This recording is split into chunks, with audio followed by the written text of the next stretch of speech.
அனைவருக்கும் வணக்கம். கடந்த ஓரிரு மாதங்களாக வீடியோ வேலைகளுக்கு பிறகு இப்போ அடுத்த வீடியோ போடலாம்னு நினைக்கிறேன். ஜோதிடத்தை பற்றி ஜோதிட ரீதியாக இப்பொழுது உங்கள்கிட்ட நான் கலந்துரையாட போகலாம்னு நினைக்கிறது மெடிக்கல் அஸ்ட்ராலஜி பற்றி. மெடிக்கல் அஸ்ட்ராலஜினா என்ன? மெடிக்கல் அஸ்ட்ராலஜிங்கிறது மெடிக்கல்னு ஒவ்வொருத்தருக்கும் வரக்கூடிய நோயின் தன்மை, எப்படிப்பட்ட நோய்கள். இப்போ உதாரணமாக தலைவலியும் நோய் தான், ஏதோ அடிபடுறதும் நோய் தான், திடீர்னு பெரிய பெரிய நோய்கள் கேன்சர் இதன் போன்ற உறுப்பு பழுது அப்படிங்கிறதும் நோய் தான்.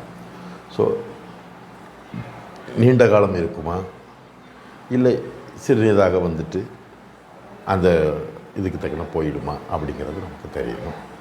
இப்போ உதாரணமாக நம்ம மரபு ஜாதகப்படி 6ஆம் பாவம் ருணரோக சத்ரு ஸ்தானம். ஸோ இப்போ ருணரோக சத்ரு ஸ்தானம்னா என்ன? ருணம், ரோகம், சத்ரு. ருணம்னா கடன், ரோகம்னா நோய், சத்ருன்னா எதிரி. ஸோ இதன் அடிப்படை அத்தனையும் சொல்லக்கூடிய இடமான 6ஆம் பாவத்தை வைத்து தான் நாம் என்ன நோய் வரும் அப்படிங்கிறத முடிவு பண்ணிகிட்ருக்குறோம். ஸோ அதில் மிக தெளிவாக நாம் ஒருத்தருக்கு இன்னது வந்துடும் அப்படிங்கிறத சொல்ல முடியுமான்னா அதற்கான வாய்ப்புகள் சற்று குறைவே. அதே நேரத்தில் கிரக சேர்க்கைகளும் நமக்கு சில பலன்களை சொல்லுது. பித்தம், கபம், வாதம் இதை சார்ந்த பிளானட்ஸுகள் இருக்குது. இப்போ உதாரணமாக பித்தம் கபம் சேர்ந்த பிளானட் சேர்ந்திருந்தால் அதன் சார்ந்த எதற்கு எதிர்ப்போ அதன் அடிப்படையான நோய்கள் நம்மை தாக்கும். இப்போ உதாரணமாக குரு செவ்வாய் அதீதமாக உணர்ச்சி வசப்படுவார், ஹார்ட் சார்ந்த பிரச்சனைகள் வரும், இரத்த கொதிப்புகள் வரும். ஸோ அப்போ அவருக்கு அந்த 2 கிரக அடைவுகளை சேர்க்கை. இப்போ குரு செவ்வாய் கூட சனி சேருது, மூட்டுகளில் வலி, வாதம் சார்ந்த பிரச்சனைகள் இப்படிங்கிறத சொல்லுவோம் பொதுவாக. சரி, இதுவும் இருக்குது. இப்போ உதாரணமாக இப்போ பெண் ஜாதகத்தில் சந்திரன், குரு, கேது சம்மந்தப்படுது, நிச்சயமாக கர்ப்பப்பை பிரச்சனை வரும். கேது கேது தொடர்பு கொண்டால் கர்ப்பப்பையில் கொஞ்சம் பிரச்சனைகள், கர்ப்பப்பையை வெட்டி எடுக்கக்கூடிய சூழ்நிலை கூட வரலாம். அப்போ கர்ப்பப்பையில் ப்ராப்ளம்ஸ் ஜாஸ்தி கொடுக்கும்.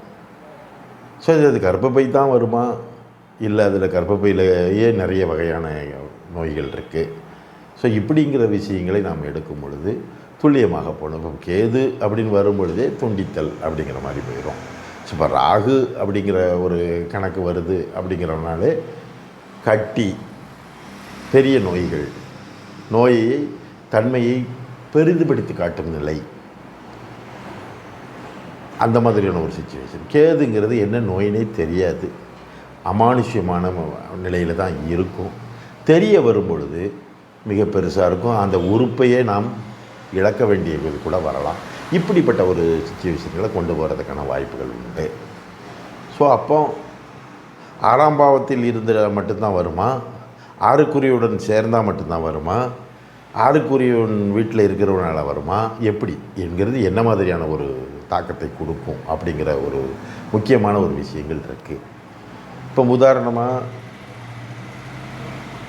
ஒவ்வொரு பாவத்துக்கும் இப்போ 6ஆம் பாவம் மட்டுமே நோய் அப்படிங்கிற விஷயத்தை மட்டும் நம்ம எடுத்துட முடியாது. 6ஆம் பாவம் எதை குறிக்குது? வயிறை குறிக்குது. நோய் எதிலிருந்து வருது? உணவு, நாம் சாப்பிடும் உணவின் அடிப்படையில் உள்ளே போகக்கூடிய பொருட்கள்.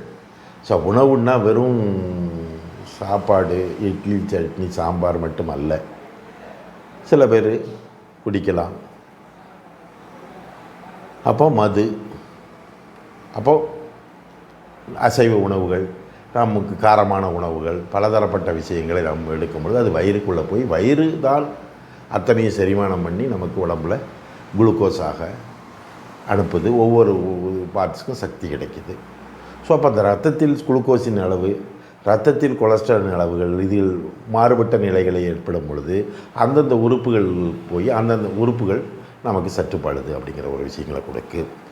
இப்போ உதாரணமாக உயர்கணித சார ஜோதிடத்தில் நாம் ஒரு விஷயத்தை எடுக்கும் பொழுது இப்போ 1ஆம் பாவம் என்ன மாதிரியான விஷயங்களை சொல்லும், 2ஆம் பாவம் எப்படிப்பட்ட நோய்களை சொல்லும், இப்படி ஒவ்வொரு விஷயங்கள் இருக்குது. அதே போல் கிரகங்கள், கிரக காரகத்துவங்கள். இப்போ சூரியன் எடுத்துக்கிட்டிங்கன்னா தலைவலி, மூளையை பெருசாக சொல்லும், அலர்ஜியை சொல்லும், எலும்பை சொல்லும், சிந்திக்கும் திறன், ஆளுமைத்தனம், சுய சிந்தனை, உஷ்ணம், இதை போல சார்ந்த அத்தனையும் வரக்கூடிய ஒரு விஷயங்கள். எலும்பில் பலம் இல்லை என்றால் சூரியன். ஒருத்தருக்கு சூரியன் தொடர்புகள் நெகட்டிவான வீடுகளை தொட்டிருக்குமே ஆனால் இதை சார்ந்த நோய்களை அதற்குரிய தசாபுத்தி காலகட்டங்களில் கொடுப்பார். அதே போல் சந்திரனை காரகத்தை சார்ந்த நோய்கள் இப்படிங்கிற பாயிண்ட்டுகளில் வரும். இப்போ உதாரணமாக ஒரு உதாரண ஜாதகத்தை நம்ம பார்க்கும் பொழுது அவருக்கு என்ன மாதிரியான விஷயங்கள் எல்லாமே இது வரைக்கும் வந்திருக்கு, என்ன கண்டிஷன் அப்படிங்கிறத நம்ம பார்க்கும் பொழுது இந்த ஜாதகத்தை பொறுத்தளவில்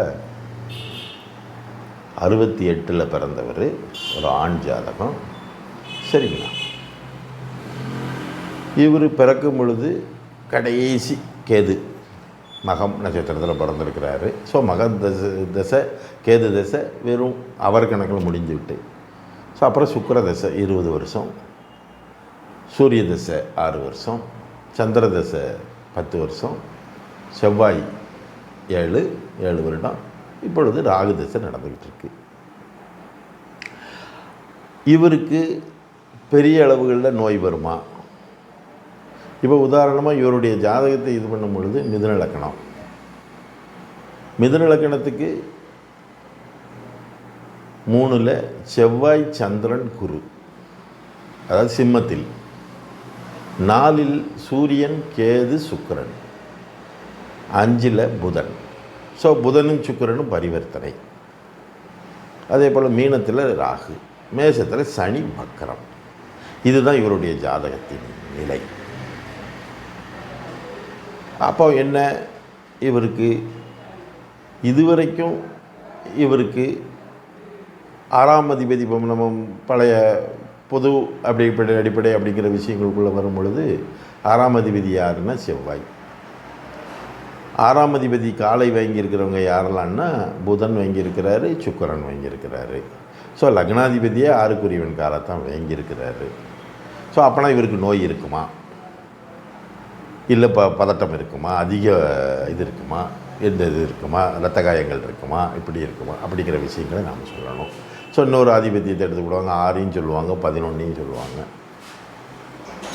ஸோ இப்போ முதல்ல எடுக்கிறது 6. சரி, இப்படி இருக்கும் பொழுது இந்த முறையில் நம்ம எடுப்பதை விட இவருக்கு இளமையில் சுக்கிர தசை 20 வருஷம். சுக்கிரனில் இவருக்கு பெரிய அளவில் நோயின் தாக்கமே கிடையாது. எதுவுமே பெரிய தொந்தரவுகள் அப்படிங்கிற பாயிண்ட்டே இவருக்கு இல்லை. ஸோ 20 வருஷம் கழிஞ்சாச்சு. ஏன் சுக்கிரன் இவருடைய ஜாதகத்தில் பரிவர்த்தனைங்கிற பாயிண்ட்டு, நீசம்ங்கிற பாயிண்ட்டில் இருந்து நீச பரிவர்த்தனை பெறுகிறார். அது பாயிண்ட்டா என்னன்னு எனக்கு தெரியல. ஆனால் அதே நேரத்தில் சுக்கிரன் 1-5 சப்ளாடு, 1-5 சப்ளாடு சுக்கிரன் செவ்வாய்க்கு அலை வாங்குகிறார். ஸோ காரகத்துவ அடிப்படையில் சுக்கிரன் செவ்வாயை வாங்கும் பொழுது 1-5ஆம் பாவத்தை சேர்த்து இயக்கி 11ஐ தொடுகிறார்.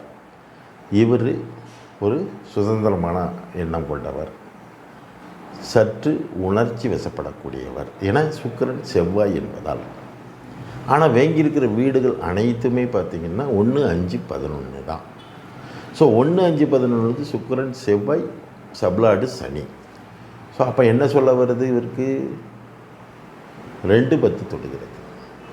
ஸோ அப்போ இந்த அடிப்படையான சிந்தனைகள் கொண்டவர் தான். அதாவது பொதுவாகவே சுக்கிரன் செவ்வாய் லக்கணம் 5-11 தொட்டாலே கொஞ்சம் காம எண்ணங்கள் அதிகம் உள்ளவர்கள். 5ஆம் பாவத்தை தொட்டு வர்றதுனால 6க்கு 5 11 12. ஸோ அப்போ 6ஆம் பாவத்தின் வேகம் குறைந்து விடுகிறது. அப்போ இயல்பாகவே இவருக்கு ஏதோ கலை ரீதியான சிந்தனைகள் உள்ளவர் அப்படிங்கிற ஒரு பாயிண்ட் இருக்குது.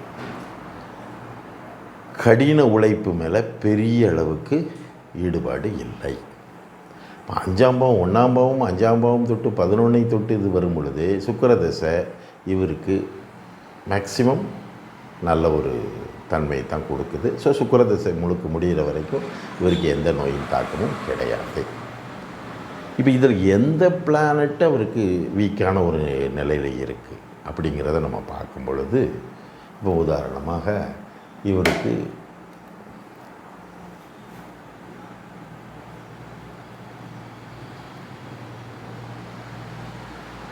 குரு 4 10 1 5, புதன் 3 6 9 12 11 வாங்கி திடீர்னு 3 6 9 12.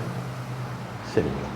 இதுதான் இதில் உள்ள ஒரு தன்மை. இப்போ குரு என்ன 3 6 9 12, புதன் 3 6 9 12, எந்த விதத்திலையும் 8 எதுவுமே வரவில்லை.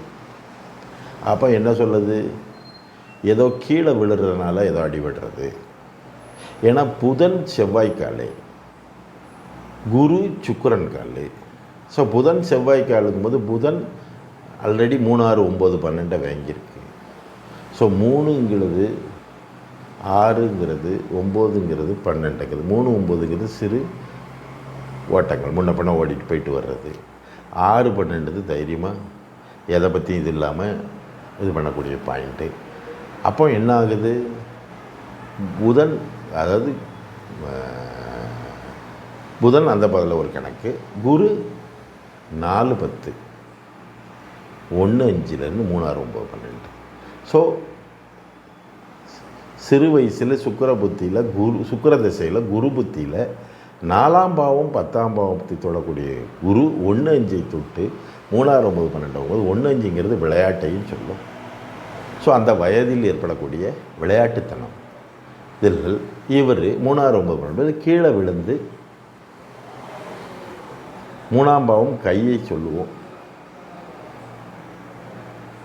இவருக்கு ஒரு கை எலும்பு முறிவு வந்திருக்கு, நடந்தது. ஒரு மாதம் கெட்டுப்பட்டு சரியாயிட்டு. இவ்வளவு தான் அந்த சுக்கிர திசையில் இவருக்கு வந்திருக்கக்கூடிய நோயின் தாக்கம். அப்போ இதை நாம் என்ன, இவருக்கு பெருசாக வந்துடும் 3 6 9 12 வந்துட்டு அப்படி வந்துட்டு அப்படின்னு சொல்லி நம்ம பெருசாக எடுக்கலை. சரி, அடுத்து சூரிய திசை. சூரியனுமே 3வது வீட்டதிபதி தான் அவர். சூரியன் காலையை வாங்கி சப்பு சனி 2. ஸோ சூரியனில் இவருக்கு சூரியனும் பெரிய அளவுக்கு தொந்தரவு அப்படிங்கிற பாயிண்ட்டை நிச்சயமாக சொல்லலை. இது உடல் ரீதியான விஷயங்களை சொல்லலை. சந்திரன் இவருக்கு 7வது சப்ளாட்டு. ஸோ 7வது இதை குறிக்கக்கூடிய சந்திரன் காலிலே தான் இருந்திருப்பார். ஸோ சந்திரன் 7ஆம் பாவத்தை தொடுவதால் பெரிய அளவுக்கு இவருக்கு மற்ற மாதிரியான, அதாவது முதலீடுகளால் பிரச்சனைகளும் திருமண வாழ்க்கைகளால் தொந்தரவுகளும் வேணாம் இருந்திருக்க வாய்ப்புகளை கொடுத்திருப்பாரை ஒழிய நோய்களை கொடுக்கவில்லை. ஸோ சந்திர தசையும் இவர் பெரும்பாலும் 7 தொடும் பொழுது, 7ங்கிறது 6க்கு 2ஆம் பாவம், ஸோ 12க்கு 8ஆம் பாவம், 8க்கு 12ஆம் பாவம். ஸோ டோட்டலாக 7 வரும் பொழுது மேக்சிமம் அவருக்கு நோயின் தாக்கம் பெரிய அளவுக்கு சொல்லலை. ஏற்கனவே லக்கண கொடுப்பனையும் நன்றாக இருக்கிறது. ஸோ அப்போ சந்திர தசையிலையும் நோயின் பெரிய தொந்தரவு சொல்லலை. அதே நேரத்தில் செவ்வாய் 11லேருந்து அவர் கேது 3 2 தான். பணப்பிரச்சனைகளை வேணால் சந்திச்சிருப்பார். சொல்ல பண ரீதியாக சொன்னதை அவரால் பண்ண முடியாமல் இருந்திருக்கும். குடும்பத்துக்குள்ளே சில தொந்தரவுகளை காட்டியிருக்கு செவ்வாய். ஆனால் நோயை பெருசாக சொல்லலை. செவ்வாய் தசையும் அவ்வாறே கழித்தாச்சு. ராகு தற்பொழுது நடப்பது ராகு. ஸோ ராகு 2 8ல் இருந்து சனியை வாங்கி அகைன் குரு 2 4 10 8 10. ஸோ அப்போ என்ன ஆகுது? ராகு உடல் பருமனை கொடுக்கிறார். ஏன்னா குரு 4வது சப்ளாடாக இருக்கிறனால உடல் பருமன், கொலஸ்ட்ரால். புதன் 3, 6, 9, 12ங்கும் பொழுது, ஏன்னா 4, 10ங்கிற அதுக்கு 2, 8ன்னு சொல்லி வரும் பொழுதே சக்தி தேங்குகிறது. சக்தி முழுமையில் உடம்பு நார்மலாக இருந்ததை விட உடல் பருமன் அதிகரிக்கிறது. ஒரு இதான தோற்றம், பெரிய இதான தோற்றத்துக்குள்ளே இவர் உடம்பு செல்கிறது. ஸோ அப்போ வயிறு உடம்பு அதிகரித்த ஒரு நிலைமைக்குள்ளே ஒரு போகிறாரு. அது ப்ளஸ் புதன் புத்தி வரும் பொழுது இவருக்கு 3, 6, 9, 3ஆம் பாவம் 3, 6, 9, 12, 6ஐ தொட்டாலே செவ்வாய் வேற வாங்கியிருக்கிறனால இவர் அடுத்தவர்களை கட்டுப்படுத்துகிற பேச்சில் ஒரு கோபம் கொஞ்சம் சட்டுப்படக்கூடியவர், உணர்ச்சி வசப்படக்கூடியவர். மற்றவர்கள் இதுக்கு இதாத மாதிரி சொல்லிட்டாங்கன்னா இவருக்கு அதீத உணர்ச்சி வசப்படுவார். ஸோ அப்போ என்ன ஆகுது, ராகு புதன் புத்தி வரையில் இவருக்கு ஹை ப்ரெஷர் வருகிறது. அதற்கு ஆன இதுகளை, ஏன்னா புதன் காரகத்துவம் 3ஆம் பாவம் 6ஆம் பாவத்தை தொட்டாலோ 12ஆம் பாவங்களை தொடும் பொழுதோ ஒருத்தருக்கு அது புதனாகவும் இருந்தால் கை விரல்கள், கையில் இதன் ரீதியான நடுக்கம், கை விரல்களில் வலி, சரிங்களா, விரலில் தொந்தரவு, ப்ரெஷரு, நரம்பு சார்ந்த தொந்தரவு, அது புதனாக இருப்பதால் இவருக்கு நரம்பு சார்ந்த தொந்தரவு, ப்ரெஷர், ஹை ப்ரெஷரை கொண்டு வருது. அது என்ன, இது 4ஆம் பாவம் 8, 10ஐ தொடும் பொழுது இதன் அடிப்படையில் குடும்ப ரீதியாக வருகிற பிரச்சனைகளால் இவருக்கு ஹை ப்ரெஷர் வருகிறது. அதுவும் புதன் புத்தியில். ஸோ அந்த புதன் புத்தியில் தொடர்ச்சியாக வரும் பொழுது இவர் அதற்காக மாத்திரைகளை, மருத்துவ ரீதியான இதுகளை பண்ணி எடுத்துக்கொண்டிருக்கிறார். இது இன்று வரைக்கும் தொடருது. ராகுல இன்னும் சுக்கிரன் புத்தி நடப்பு. ஸோ இந்த காம்பினேஷன் தான் போய்கிட்டுருக்கு. அப்போ இவருக்கு மிகப்பெரிய நோயின் தாக்கமோ, ஏன்னா இங்கு 7ஆம் பாவமும் சந்திரன், எந்த பாவங்களும் முழுமையாக கெடவில்லை. இப்போ உதாரணமாக இப்போ 2ஆம் பாவம் 6, 8, 12, 2ஆம் பாவம் 8, 12 தொட்டுதா, முகம் சார்ந்த, பல் சார்ந்த, கன்னம் சார்ந்த அந்த கிரக காரகத்துவத்தின் அடிப்படையில், கண் இதன் அடிப்படையில் அவங்களுக்கு பிரச்சனைகள் வந்தே தீரும். ஸோ அந்த திசா புத்தியை டெரைவேஷன் போல் நீங்கள் இது பண்ணி இந்த கட்டத்தில், இந்த காலகட்டத்தில் உங்களுக்கு நோய் வந்ததா அப்படிங்கிறத நிச்சயமாக சொல்ல முடியும். ஸோ அப்போ அந்த பீரியடில் நாம் அதற்குரிய இதுகளை, அதனுடைய டெப்த்து பெருசாக வருதா, ஸ்லைட்டாக வந்துட்டு போயிடுதா அப்படிங்கிறதையும் நாம் இந்த முறையில் நாம் எடுக்கும் பொழுது மிக தெளிவாக நம்மால் தெரிந்து கொள்ள முடியும். அதை விட்டுட்டு இவர் அங்கே வந்தால் அந்த இது, அவர் வந்தால் இதுங்கிறத பாயிண்ட் எடுக்கும் பொழுது ஒரு வேகான பலன் தான் நமக்கு கிடைக்குமே ஒழிய ஒரு முழுமையான பலன் கிடைக்காது. இப்போ சில பேர் என்ன சொல்கிறாங்கன்னா, இது வந்துச்சான்னு தான் கேட்கலாம், இது வந்து இருக்கும், இப்படித்தான் இருக்குன்னு ஆணித்தரமாக சொல்லணும்னா இந்த உயர்கணித சார ஜோதிடத்தில் தான் சொல்ல முடியும்.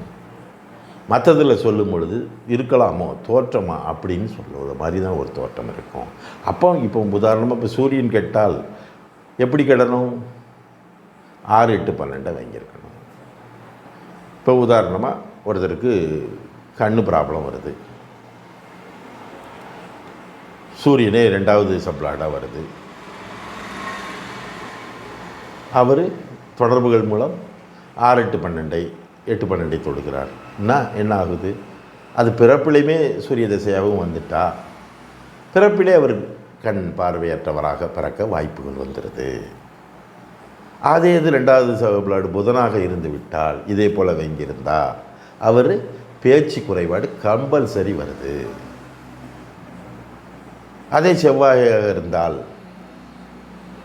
முகச்சிதைவுகள், பல்லின் அமைப்பு மாறுதல், ஒரு உறுதியற்ற இந்த மாதிரியான விஷயங்கள் வந்துடுது. அதாவது முழு ஊனமாக டெம்பரவரி ஊனமா அப்படிங்கிறதும் எடுக்கிறதுக்கான மிக முக்கியமான விஷயங்கள் லக்கண கொடுப்பிலிருந்து ஒரு பிறக்கும் பொழுது நடைபெற்றுக்கிட்டு கூடிய திசையை பொறுத்து தான் வரணும் இல்லையா.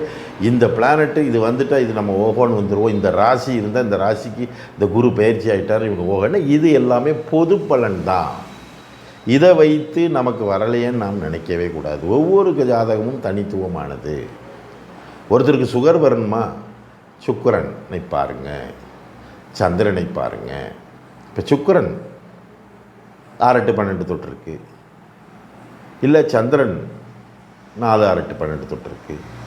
ஸோ அதற்குரிய திசை வருது, கம்பல்சரி சுகர் வந்துடும். கிட்னி ப்ராப்ளம் வரணுமா, இதே சுக்கிரன் கெட்ட இந்த பாவங்களை தொட்டு 7ஆம் பாவமும் நமக்கு நெகட்டிவான இதுகளை தொடும் பொழுது, அதற்குரிய தசாபித்தி வரும் பொழுது நிச்சயமாக அதன் அடிப்படையான தொந்தரவு நமக்கு வந்து சேருது. சரிங்களா?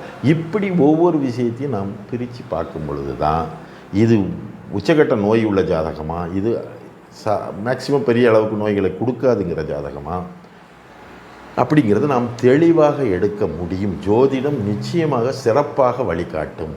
மருத்துவருக்கே நம்மால் வழிகாட்ட முடியும். அவர்கள் டெஸ்ட் எடுத்து இதை எடுத்து தான் சொல்ல முடியும்.